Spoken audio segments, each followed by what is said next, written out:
Maždaug XIX amžiaus viduryje archeologai pradėjo kasinėti dykumas tarp Tigro ir Eufrato, norėdami surasti senąjį Babilonijos miestą.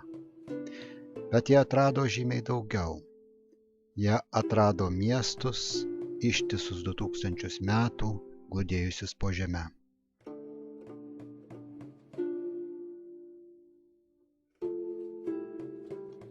Maždaug prieš 5000 metų šioje žemėje gyveno šumerai. Šumerai nebuvo nei indoeuropiečiai, nei semitai. Tai buvo labai sumanūs, labai aukštos kultūros žmonės.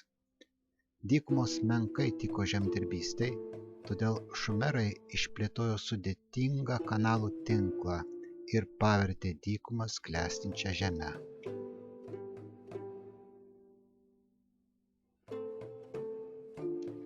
Šumerai nekūrė didelės imperijos kaip egiptiečiai. Šumerai gyveno miestuose valstybėse. Tipiškas šumerų miestas maždaug 2000 gyventojų, jo centre šventykla skirta miesto dievybei, apie šią šventyklą sukasi visas miesto valstybės gyvenimas. Vakarų civilizacijos daug ko išmoko iš šumerų. Šumerai pirmieji pradėjo naudoti ratą. Šumerai puikiai mokėjo žiesti puodus. Molis buvo pagrindinė jų medžiaga. Iš jo jie gamino ne tik indus, tačiau lipdė statulėles savo šventykloms papuošti. Taip pat statė mūrinius namus.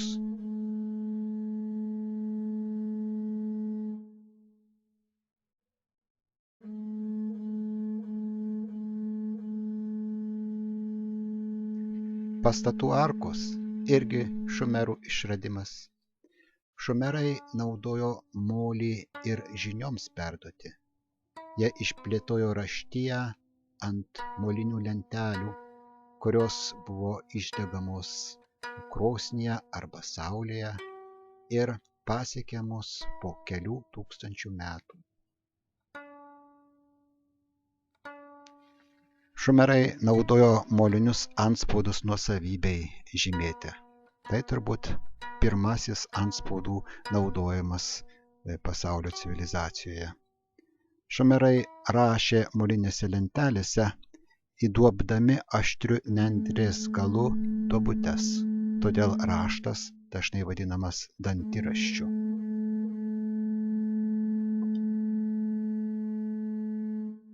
Lyginant su Egiptu, šioje žemėje buvo žymiai daugiau įvykių ir kaitos. Šumerus nukariavo semitai, semitų savo raštu akadai ir todėl, naudodami terminą babiloniečiai, mes vadiname juo visas šioje žemėje gyvenusias senovės tautas.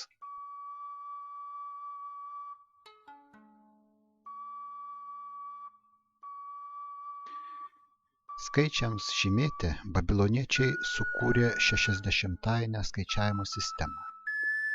Jie naudojo 59 skaitmenis. Tik tai nuliui žymėti ženklo nebuvo sukūrę. Visus skaitmenis jie rašė naudodami dviejų rūšių brūkšnelius – vertikalius ir horizontalius.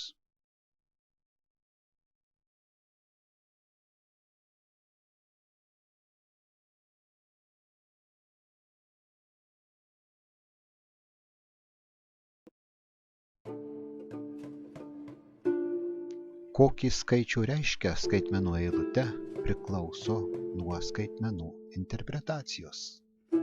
Pavyzdžiui, 2 skaitmenų eilutė gali reikšti skaičių 30 kart 60 plus 5 vienetai, tačiau gali reikšti ir kitokį skaičių.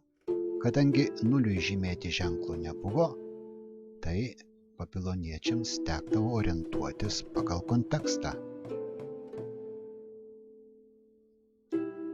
Skirtingai nuo egiptiečių, Babiloniečiai, naudodami savo sistemą, lengvai galėjo rašyti ne tik sveikuosius, bet ir trupmeninius skaičius ir lengvai atlikti veiksmus su jais. Lygiai taip pat, kaip kad mes atliekame veiksmus tiek su sveikaisiais skaičiais, tiek su dešimtainėmis trupmenomis.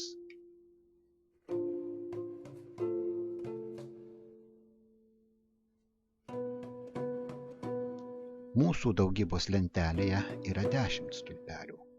Babiloniečių daugybos lentelėje jų buvo net 59. Ir iš tikrųjų buvo rastos molinės lentelės su tokiais stulpeliais. Buvo rastos ir atvirkštinių skaičių lentelės.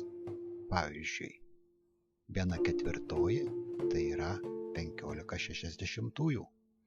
Arba 1/8 yra 7/60 plus 30/60 kvadratu. Kamgi babiloniečiams reikėjo atvirkštinių skaičių lentelių? Ogi dalybos veiksmui atlikti. Panagrinėkime pavyzdį. Tarkime, reikia 15 padalinti iš 4. Tai reiškia, kad 15 reikia padauginti iš 1/4.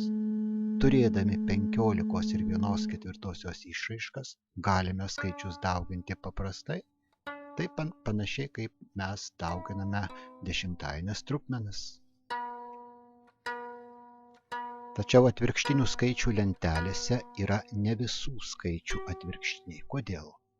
Babiloniečiai suprato, kad pavyzdžiui 1/7 negalima išreikšti baigtine 60-aine trupmena, todėl tokio įrašo ir nėra.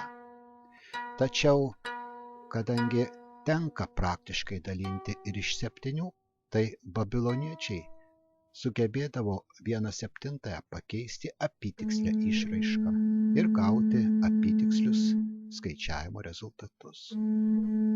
Kokiugi uždavinių buvo mokomasi spręsti babiloniečių mokyklose? Štai pavyzdys.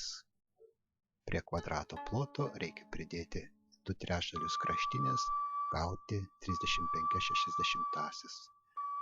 Uždavinys susiveda į kvadratinės lygties sprendimą. Tokias lygtis babiloniečiai puikiai mokėjo spręsti. Štai dar vienas uždavinys, kurį mes spręstume užrašę 2 lygčių su 2 nežinomaisiais sistemą.